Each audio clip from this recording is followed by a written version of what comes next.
ఈనాటి ఈ కార్యక్రమానికి విచ్చేసినటువంటి గౌరవ ముఖ్యమంత్రి మన పాలమూరు బిడ్డ శ్రీ రేవంత్ రెడ్డి గారు, అదేవిధంగా మన ఇన్ఛార్జ్ మంత్రి దామోదర రాజనరసింహ గారు,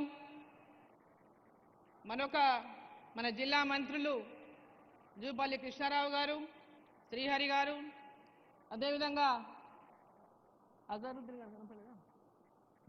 అజరుద్దీన్ గారు కూడా వచ్చినారు, ఇంతకుముందు కనపడ్డారు.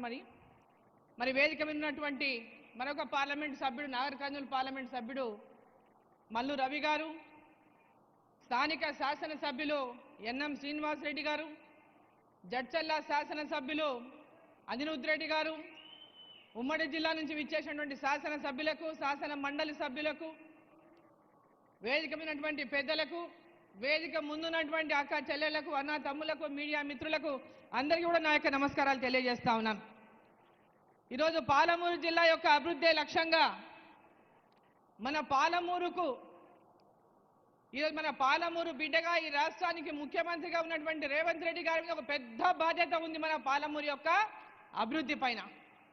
గతంలో ఎవరు ముఖ్యమంత్రులైనా ఏ జిల్లా వాళ్ళు ఆ జిల్లా చేసుకోవడం, ఏ ప్రాంతం వాళ్ళు ఆ ప్రాంతానికి చేసుకోవడం, ఆ ప్రాంతాల అభివృద్ధి కానీ మన పాలమూరు జిల్లాని ఎవ్వరు కూడా పెద్ద ఎత్తున ఈ కరువు జిల్లాను అభివృద్ధి పరచాలనేటువంటి ఆలోచన ఆనాడు ఎవరికి లేదు. విద్యలో కానీ, వైద్యంలో కానీ, ఇన్ఫ్రాస్ట్రక్చర్లో కానీ. ఈరోజు ఆనాడు పెద్ద ఎత్తున పాలమూరు జిల్లాను అభివృద్ధి పరచాలనేటువంటి ఒక లక్ష్యంతో, ప్రాజెక్టులను తీసుకుపోయినటువంటి ఒక లక్ష్యంతో పాలమూరు జిల్లా ప్రాజెక్టులను టేకప్ చేసి పూర్తవుతున్నటువంటి సందర్భంలోనే తెలంగాణ రావడం, తెలంగాణలో టీఆర్ఎస్ పార్టీ అధికారంలోకి రావడం, పాలమూరు జిల్లా నుంచే గెలిచినటువంటి కేసీఆర్ గారు మన పాలమూరు ప్రాజెక్టులను ఎండగట్టడం అనేది పాలమూరు జిల్లా ప్రజలు ఏనాడు మర్చిపోరని చెప్పి నేను తెలియజేస్తా ఉన్నా. పాలమూరుకి ఈరోజు ముఖ్యంగా పాలమూరు జిల్లాలో పెండింగ్లో ఉన్నటువంటి ప్రాజెక్టును పూర్తి చేయలేదు. పాలమూరు రంగారెడ్డి ప్రాజెక్టును ఆనాడు వెనుకబడిన జిల్లాలో పాలమూరు రంగారెడ్డి ప్రాజెక్టును టేకప్ చేస్తేనే తప్ప పాలమూరు జిల్లా మొత్తం సస్యశ్యామలం అవుతుంది. పాలమూరు రంగారెడ్డి కావాలని పట్టుబట్టి ఆనాడు ఆ ప్రాజెక్టుకు జీవోని ఇప్పించిన సందర్భంగా అధికారంలోకి వచ్చినటువంటి టీఆర్ఎస్ పార్టీ ఆ జీవోను ఉపయోగించుకొని తమే గొప్ప కార్యక్రమం చేపట్టిన, తామే పాలమూరు రంగారెడ్డి తీసుకొచ్చినట్లు, తామే పాలమూరు రంగారెడ్డి 3 ఏళ్లలో పూర్తి చేస్తామనేటువంటి మాటలు చెప్పి పాలమూరు ప్రజల్ని మోసం చేసింది.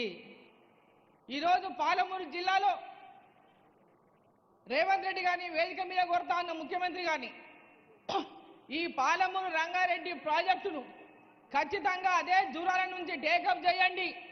మన ఈ మహబూబ్ నగర్ పార్లమెంటులో మిగిలిన పార్లమెంట్ ప్రాంతానికి అంతా కూడా సాగునీరించడానికి పెద్ద ఎత్తున మీరు ఈ కార్యక్రమాన్ని ముందుకు తీసుకుపోండి.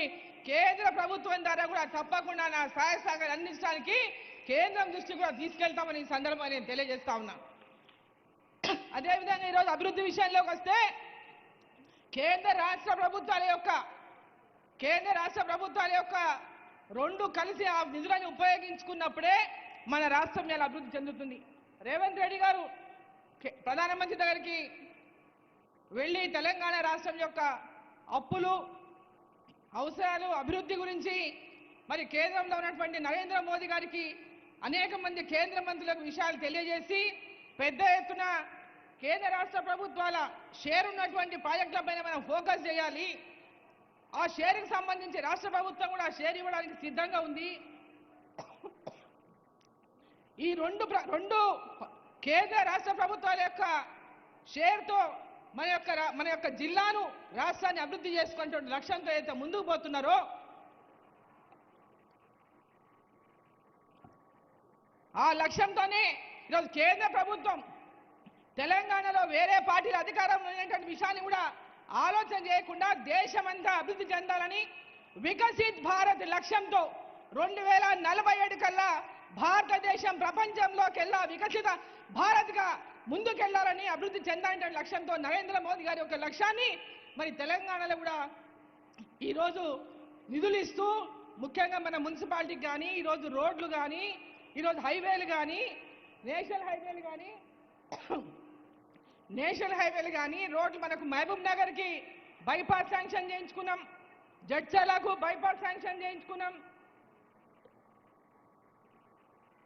ఇక్కడ ఉన్నటువంటి స్థానిక ఎమ్మెల్యేలు కూడా దానికి కలిసి మనం అందరం కూడా పాలమూరు ఎన్నికలు వచ్చినప్పుడే రాజకీయం. వాస్తవంగా చెప్పాలంటే ఇక్కడ ఉన్న వాళ్ళందరూ నన్ను ఓడగొట్టడానికి గట్టిగా పనిచేసిన వాళ్ళే, ఇక్కడ ఉన్న వాళ్ళంతా నన్ను ఓడగొట్టడానికి గట్టిగా పనిచేసిన వాళ్ళే. కానీ ఎన్నికలు అయిపోయినాయి, మనం అందరం కలిసి పాలమూరు అభివృద్ధి లక్ష్యంగా, అభివృద్ధి ధ్యేయంగా మనం పనిచేయాలనేటటువంటి లక్ష్యంతో ఇవాళ పాలమూరు అభివృద్ధి కోసం కట్టుబడి పనిచేస్తా ఉన్నాం. అదేవిధంగా ఈరోజు మహబూబ్నగర్లో 823 కోట్లు ఇవాళ శాంక్షన్ అయినాయి. 200 కోట్లు తాగునీటి కోసం, 621 కోటి అండర్ గ్రౌండ్ డ్రైనేజ్ ఇతర పనుల కోసం. అదేవిధంగా రైల్వే ద్వారా టీడీగుట్ట ఫ్లైఓవర్ శాంక్షన్ అయింది, ఆర్ఓబి. దేవరకద్ర ఎల్హెచ్ఎస్ శాంక్షన్ అయింది, అంటే లిమిటెడ్ హైట్ సబ్వే శాంక్షన్ అయింది దేవరకద్రకి. రెండు కూడా రేపు వచ్చే నెలలో దేవరకద్ర టెండర్ అవుతుంది, ఏప్రిల్లో మహబూబ్నగర్ టీడీగుట్ట టెండర్ అవుతుంది. మిగిలిన తిమ్మసానిపల్లి కానీ, బోయపల్లి కానీ, వీరన్నపేట కానీ, అదేవిధంగా మోదీనగర్ కానీ ఇవన్నీ కూడా శాంక్షన్ అయినాయి. అవి కూడా ఏప్రిల్ మే మాసంలో వాటి పనులు కూడా ప్రారంభమవుతాయి. టౌన్లో ఉన్నటువంటి రైల్వే లైన్ల వల్ల పెద్ద ఎత్తున ప్రజలు ఇబ్బంది పడతా ఉన్నారు, ట్రాఫిక్ సమస్యలు పెద్ద ఎత్తున ఉన్నామని ఈరోజు మనం ఇవన్నీ కూడా కలిసి దీన్ని కేంద్ర ప్రభుత్వం వీటికి 100% నిధులు ఇచ్చి వీటిని శాంక్షన్ చేస్తూ ఉంది. గతంలో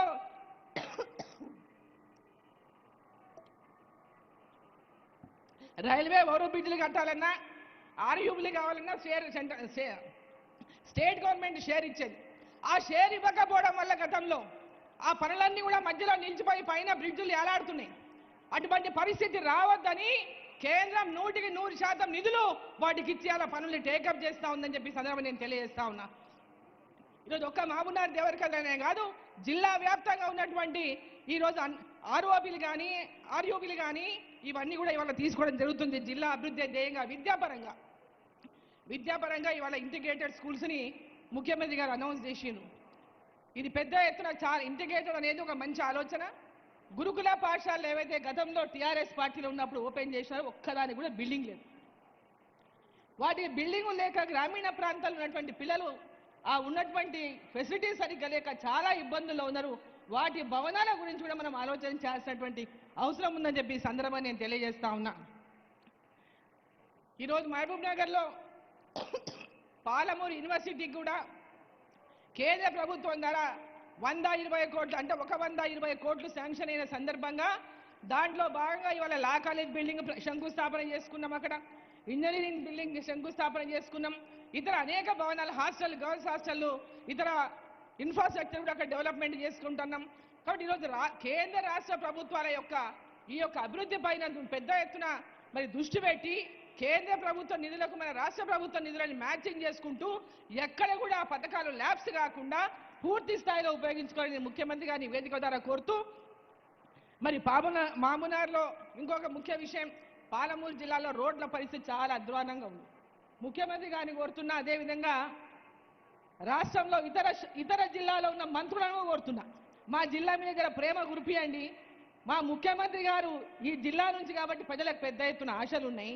ప్రతి గ్రామానికి కూడా ఈరోజు రోడ్లు లేదు, చాలా దీనావస్థలో ఉన్నాయి. పెద్ద ఎత్తున పాలమూరు జిల్లాకు 20,000 కోట్లు ఇచ్చే పాలమూరు జిల్లాలో ఉన్నటువంటి రోడ్లు, గ్రామీణ ప్రాంతాల రోడ్లన్నీ కూడా బాగా అవుతాయని చెప్పి సందర్భంగా తెలియజేస్తూ ప్రత్యేక దృష్టి పాలమూరు జిల్లా మీద పెట్టాలని చెప్పి, మరి జిల్లాలో రోడ్లు కానీ, విద్య కానీ, వైద్యం కానీ, ఇరిగేషన్ కానీ ప్రధానంగా పాలమూరు జిల్లాలో వీటన్నిటిపైన కూడా దృష్టి పెడితే పాలమూరు జిల్లాలో వలసలు ఉండవు. పాలమూరు జిల్లాలో పిల్లలు మంచి విద్యావంతులు, తెలివైన వాళ్ళు ఉన్నారు, ఎక్కడెక్కడో పోయి వాళ్ళు బతుకుతున్నారు.